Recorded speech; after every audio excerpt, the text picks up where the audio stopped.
sini kami dari kelompok 10 ingin mempresentasikan tugas kelompok kami dan kami sepakat untuk memberi judul Perkembangan Anak Usia Dini.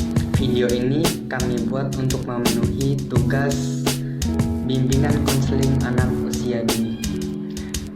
Kami kelompok 10 ada 4 anggota kelompok, yaitu yang pertama saya sendiri Yusuf Tafadi Bisawal, dan ada Zahara Nur Asifa, dan ada Muhammad Bagus Sanjaya, dan Kiki Amalia.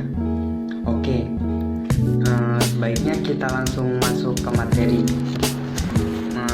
Pengertian anak usia dini.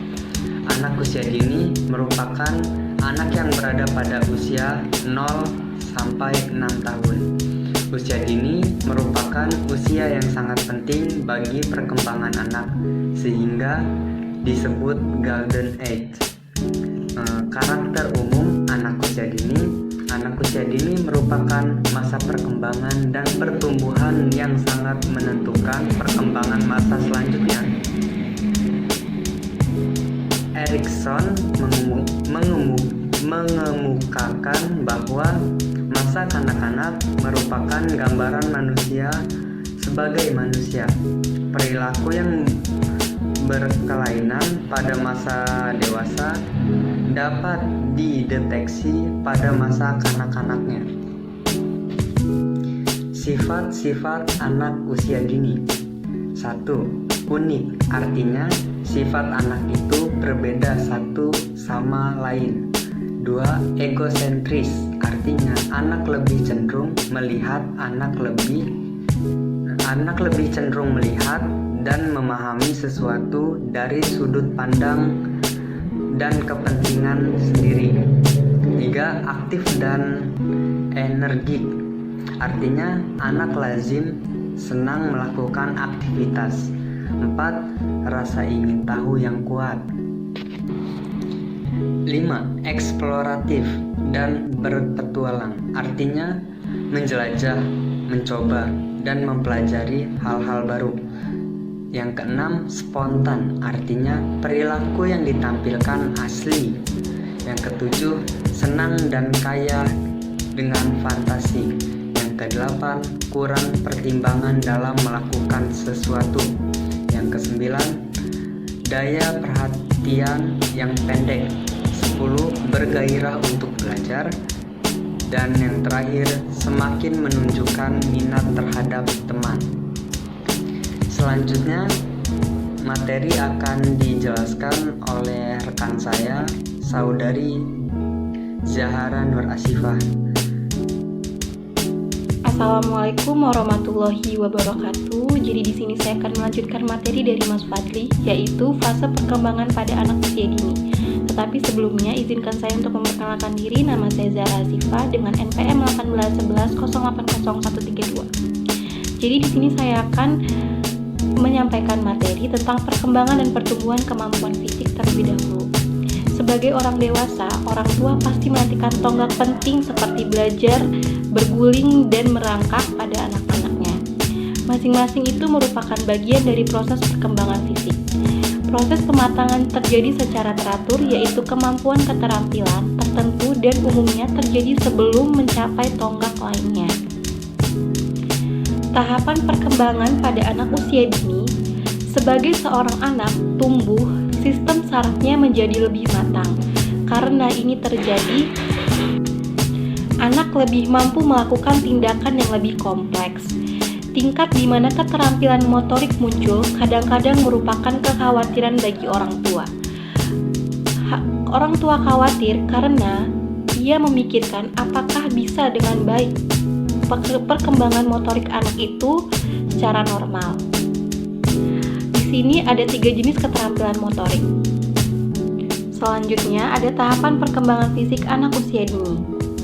Yang pertama, otot besar berkembang sebelum otot kecil tangan.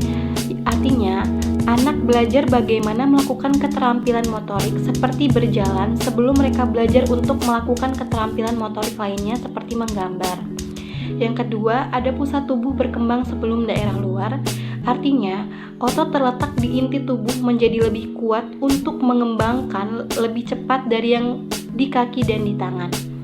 Yang ketiga ada pengembangan berjalan dari atas ke bawah. Secara umum, tahap-tahap dalam berbahasa anak yaitu yang pertama ada akuisisi. Akuisisi adalah bahasa pertama yang dipelajari oleh anak, yang bisa disebut juga bahasa ibu. Anak biasanya belajar mulai dari mendengarkan dan menirukan. Bahasa yang dipelajari juga dengan kata-kata, kata sifat, kata benda, kata kerja, dan kata lainnya. Yang kedua ada learning atau belajar. Anak mulai belajar, tulis dimulai sejak anak lulus TK. Di TK, anak belajar menulis dan membaca itu hanya sebagai pembiasaan untuk melatih otot motorik anak. Yang terakhir adalah perkembangan sosial emosi anak. Perkembangan sosial emosi adalah suatu proses dalam kehidupan anak untuk berperilaku sesuai dengan norma atau aturan dalam lingkungan kehidupan anak. Perilaku yang ditunjukkan oleh anak dalam lingkungannya sangatlah dipengaruhi oleh kondisi emosinya.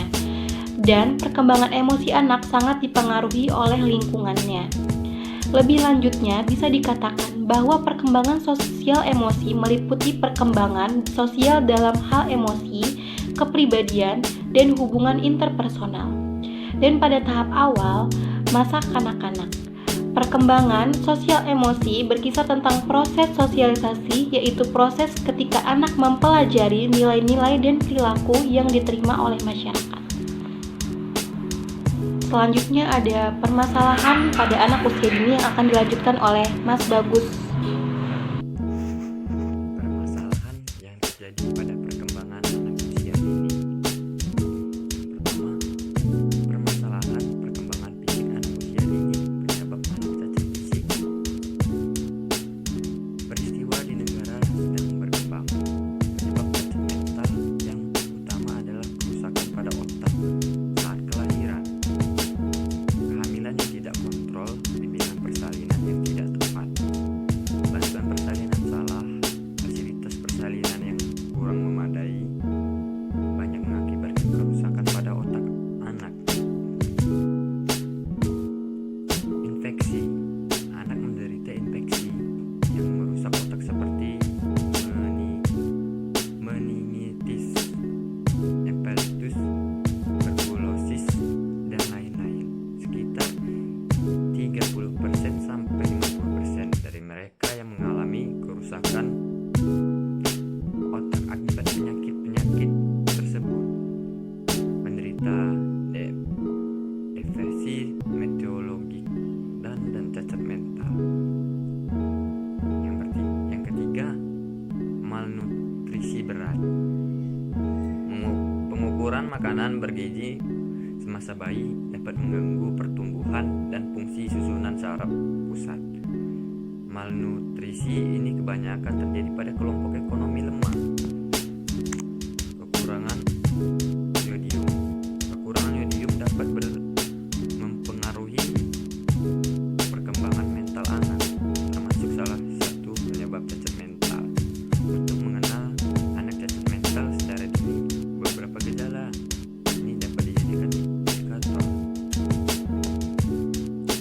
Yang kedua, permasalahan perkembangan intelektual dan emosi anak bentuk hubungan yang erat, hangat, menimbulkan rasa aman serta percaya diri sebagai dasar dari perkembangan. Selanjutnya, yang ini mudah diperhatikan oleh orang tua atau guru sejak dini. Nah, yang ketiga, permasalahan perkembangan bahasa anak usia dini. Bahasa memegang peranan penting dalam kehidupan manusia karena bahasa merupakan alat komunikasi manusia dalam kehidupan sehari-hari. Dengan bahasa, seorang dapat menyampaikan ide, pikiran, perasaan pada orang lain, baik secara lisan ataupun tertulis. Tidak menutup kemungkinan akan tetap ditemukan anak usia dini yang mengalami kesulitan dalam berbahasa, tidak mampu memahami bahasa lisan, tidak mampu mengutarakan isi hati dengan kalimat berbicara tidak jelas, gagap, dan sebagai berikut. Sangat kurang kemungkinannya mengalami keterlambatan berbicara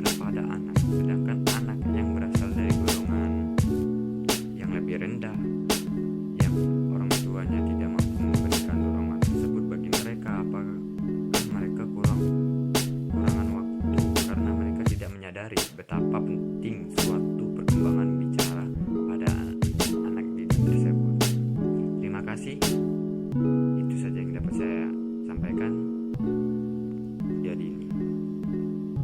Usia dini merupakan masa yang paling baik untuk meletakkan dasar yang kokoh bagi perkembangan mental, emosional, dan potensi otak anak yang akan mempengaruhi kejiwaan anak.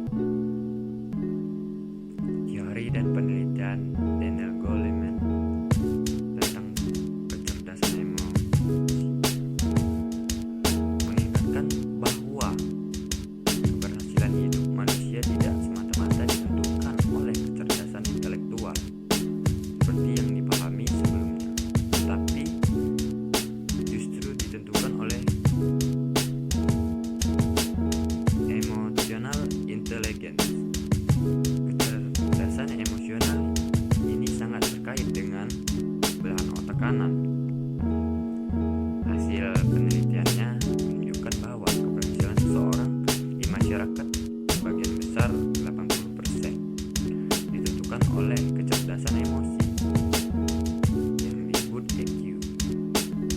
Sehingga anak yang kurang dalam pemenuhan kebutuhan perkembangan emosi senantiasa akan mengalami gangguan emosi dan perilaku seperti agresif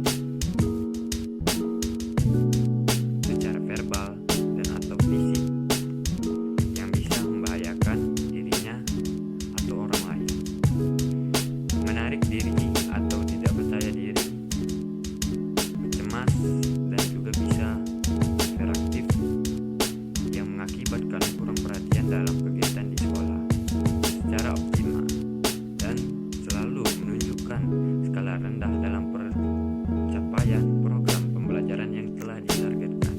Perkembangan emosi yang dibutuhkan anak usia ini meliputi segala bentuk.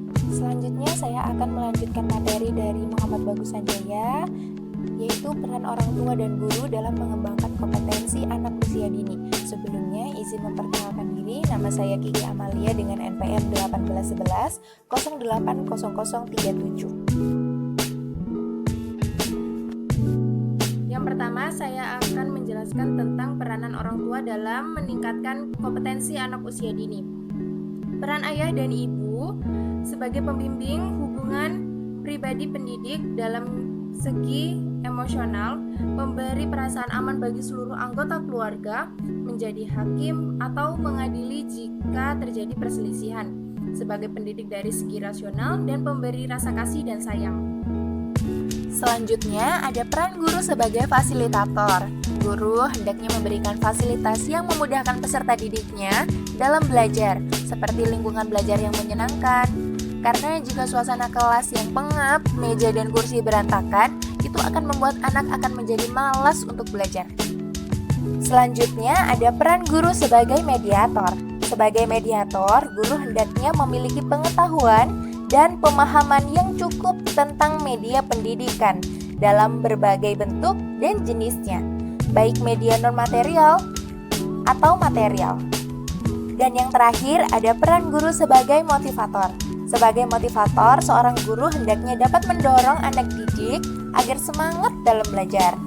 Sekian presentasi dari kelompok 10, dan kami memohon maaf apabila ada salah kata, dan mohon maaf juga apabila banyak kekurangan dalam mempresentasikan video ini atau materi yang tidak lengkap, dan kepada Allah saya mohon ampun. Saya akhiri, wabillahi taufiq wal hidayah. Wassalamualaikum warahmatullahi wabarakatuh.